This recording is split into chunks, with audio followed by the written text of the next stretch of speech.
Hey creators, welcome to the Early Brush Late Brush YouTube channel. I'm Crystal, the artist, introducing myself for the first time on camera. I'm a little bit socially nervous, I guess, but look, it's all part of the learning curve. Thank you for watching any of the videos. Please give a thumbs up, like, subscribe to the channel. I will be adding more content. I would love to be spending more time out in nature, and as you can see, I'm out here on a trail. It's up in Nowra in New South Wales, and I just love being out here. Beautiful day, sun's out, birds are singing. So the plan is to get a pochade box made and then get out and do some real-time painting and to show you my process. But at this stage, I think it's better for anyone who is new to painting to learn the basics. And what I'm going to do over the next, say 9 episodes, is to actually teach how to paint in black and white in the way that I was taught. So back in my day, when I was in high school, many years ago, I wanted to do art at HSC level.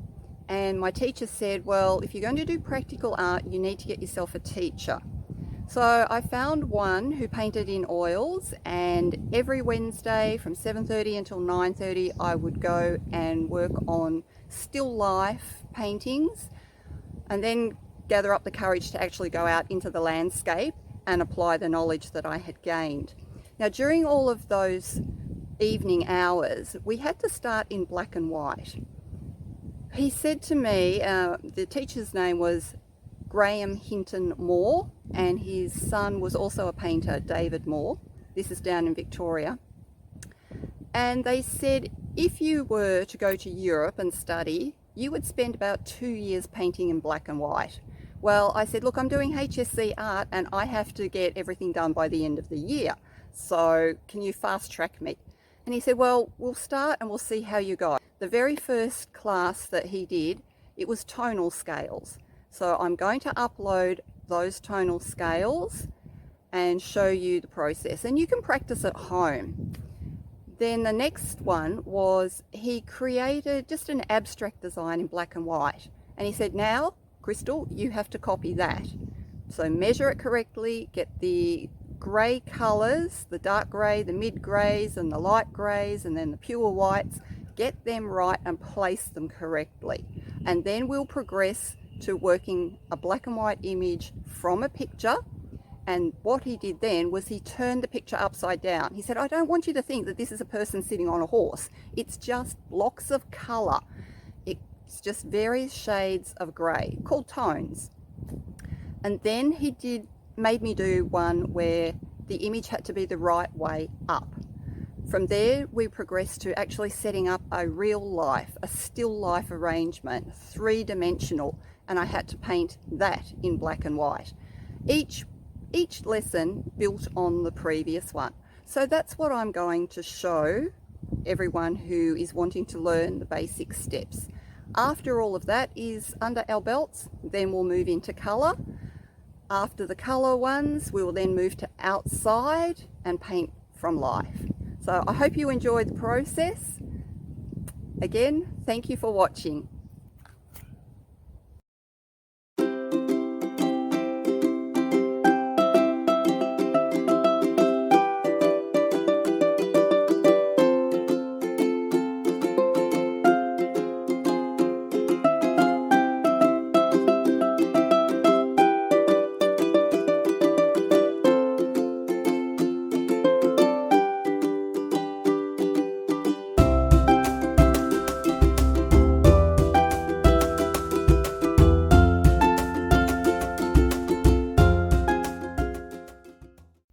What we're going to do now is we're going to do a tonal scale, just so you can get some practice of mixing black and white and then the various shades of grey.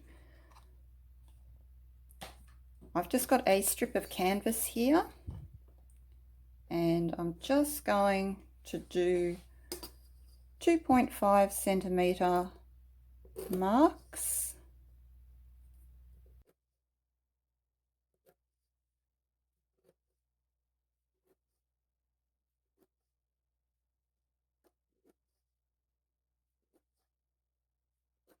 the one type of the tonal scale, and you can mount this onto a piece of cardboard and you can take it actually outside into nature.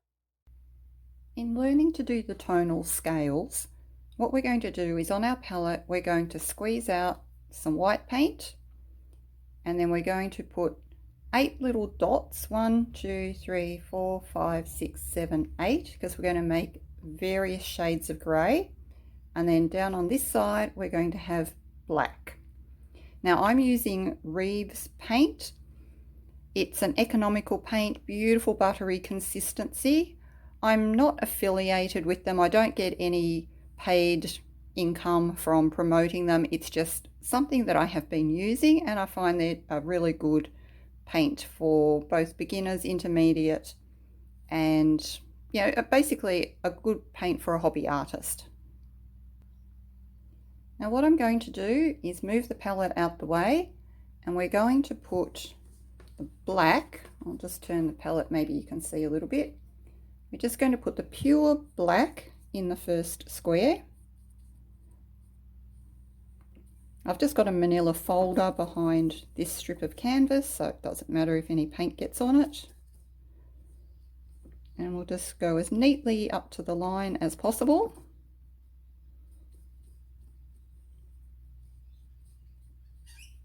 Okay, so that is our darkest dark, pure black. I'm just going to wash the brush out.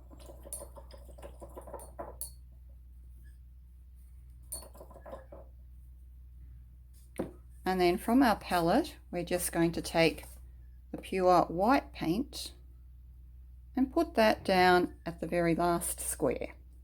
This is going to be our lightest light.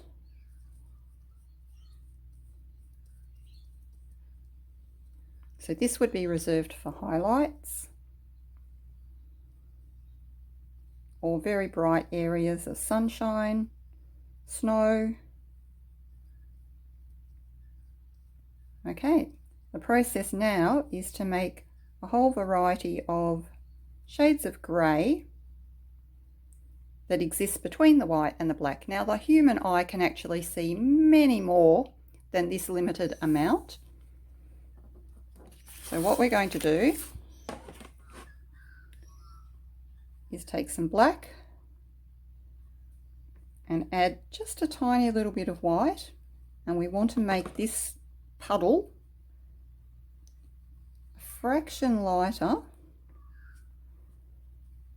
than the black that's next to it.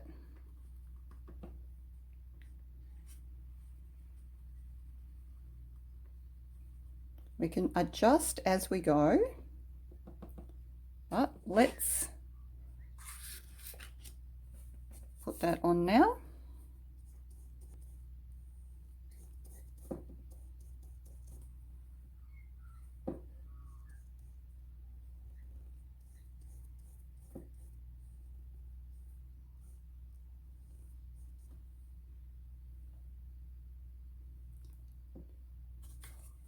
Okay, come back and we'll mix the next one. A little bit of black.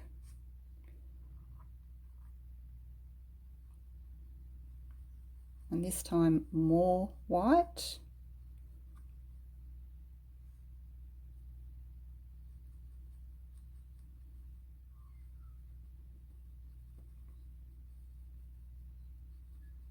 Okay.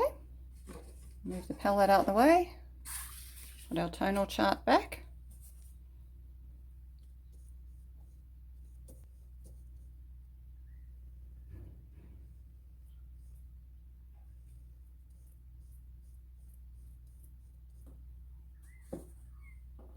Back to making the next lightest colour.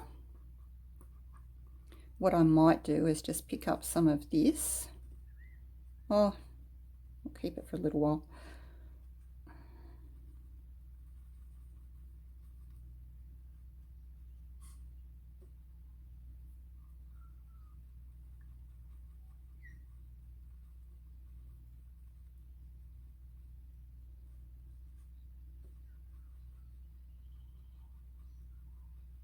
Okay, let's see how that goes.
Hi viewers, once our tonal strip is dry, what we can do then is mount that onto a piece of cardboard.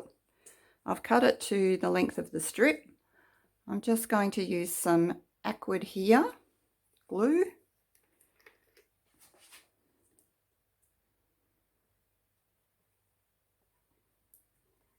That should be enough. And we'll just get a paintbrush, spread it out.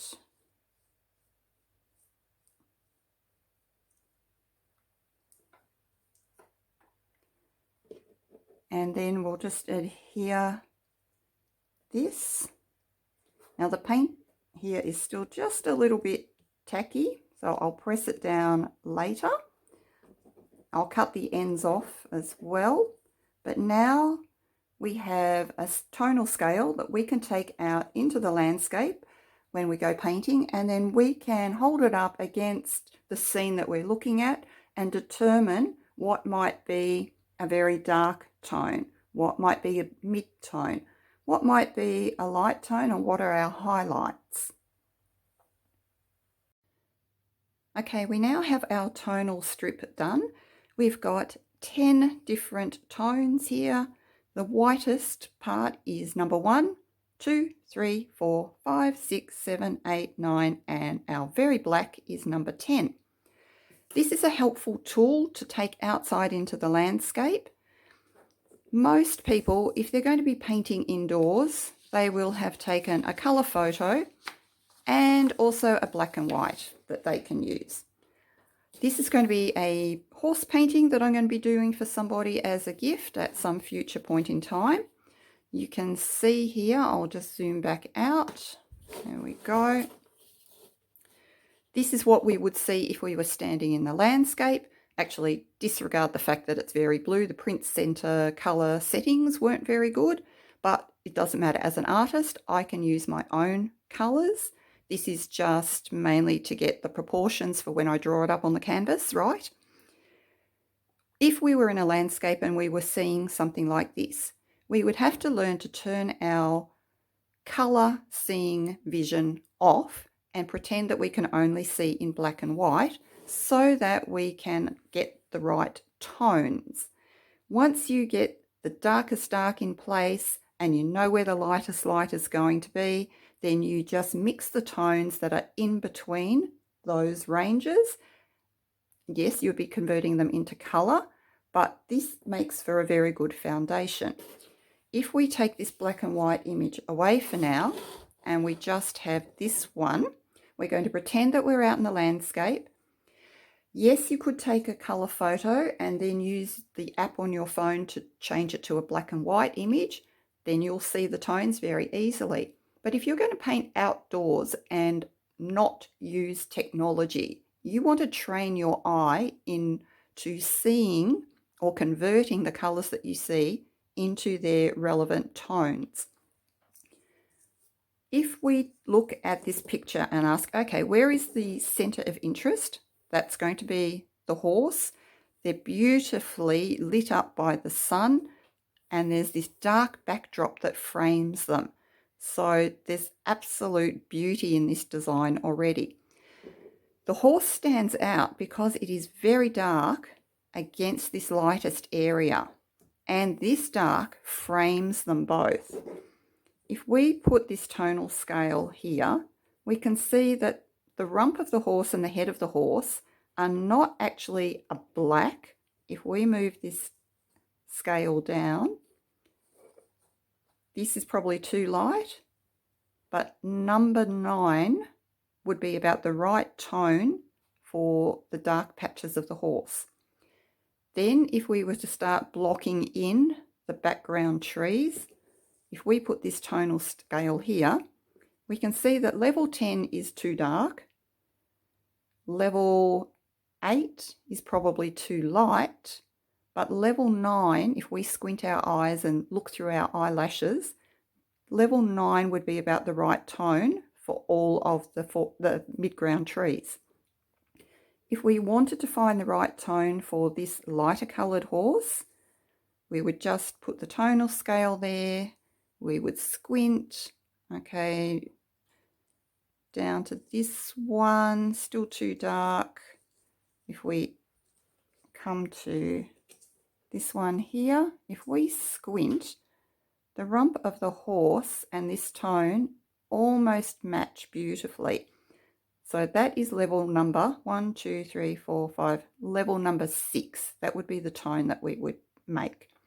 The buff coloured grasses down here, if we were to move that down and squint, they would be, okay, that's too light. This one, if we converted that to a buff colour, would probably be right. And that is number 1, 2, 3, level number 4. If we went up to the sky, this beautiful white side of the cloud, there would be some highlights that would definitely be a number 1, but the bulk of that light area is actually level number 2 on a tonal scale. And then all of the sky around it is much darker to make that cloud look so strong. And we would probably be doing a sky that is this level, 1, 2, 3, 4, maybe a level 5, going darker up the top to maybe a level 7, level 8 even. So that gives you an idea of how you would use one of these tonal strips actually out in the landscape to give you an idea until such time as your eye is trained up and it can automatically mix the right tone. It just gives you a helpful tool to use. Anyway, I hope you enjoyed that theory of how to use the colour scale.